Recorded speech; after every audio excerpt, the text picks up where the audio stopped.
Njerëzimi vdes pa dashuri. Kjo fjali tingëllon goxha e fortë, apo jo?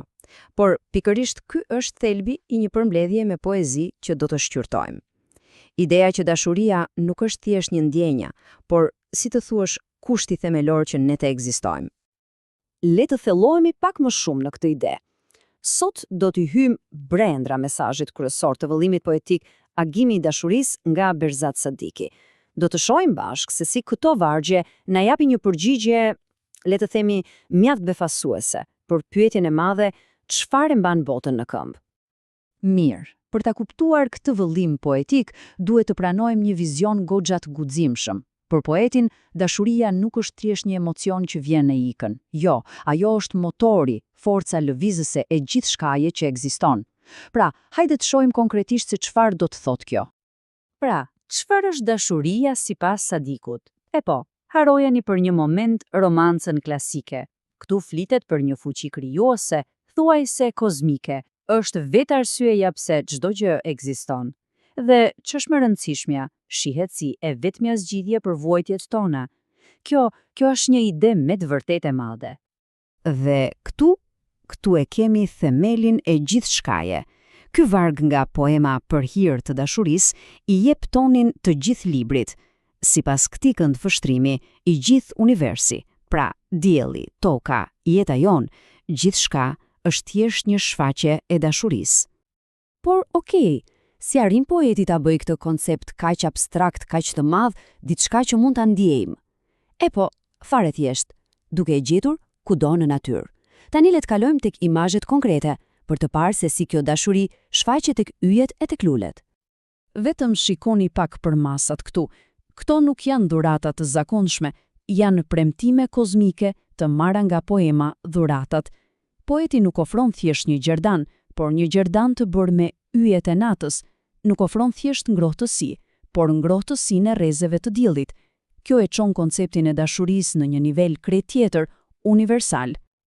Dhe pastaj, nga gjithësia na kthen përsëri në tokë, tek detajet më të vogla të natyrës.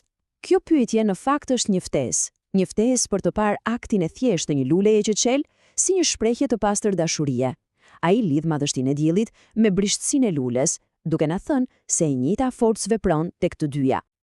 Mirë, përveç dashurisë, ka edhe një forcë tjetër themelore që përshkon këtë vëllim poetik, fuqia e fjalës.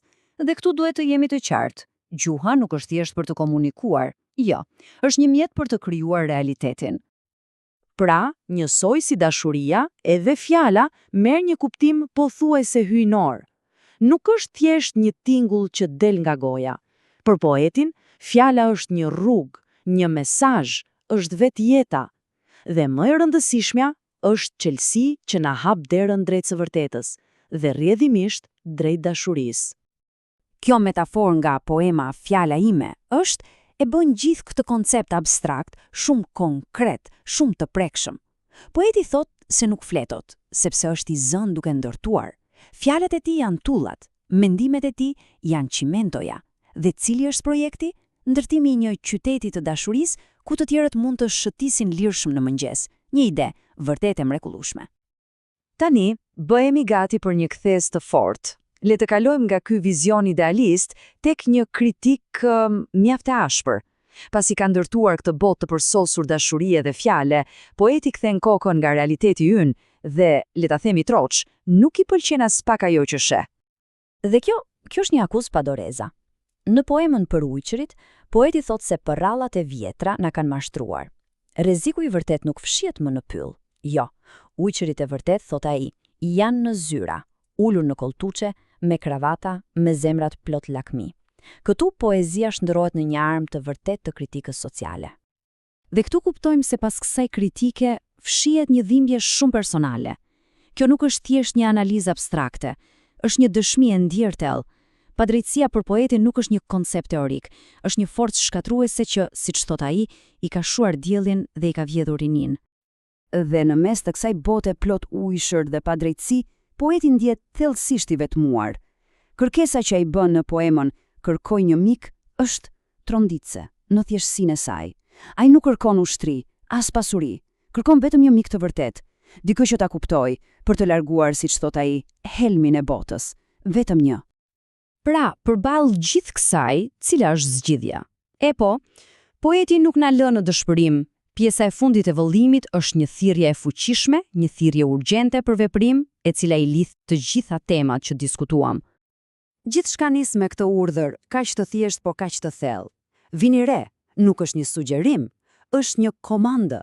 Thelbi i mesazhit është ky. Dashuria nuk është diçka pasive, por një mënyrë aktive për të jetuar. Pastaj, intensiteti rritet ndjeshëm.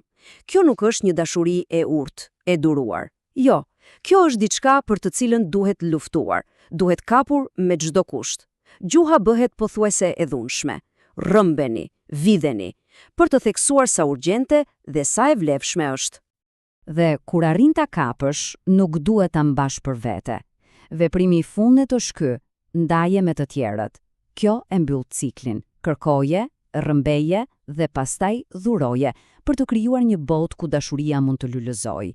Pra, thelbi i gjithçkaje është veprimi. Dhe kjo është, si të thuash, përmbledhja finale e gjithë argumentit. Dashuria nuk është një luks, nuk është një opsion.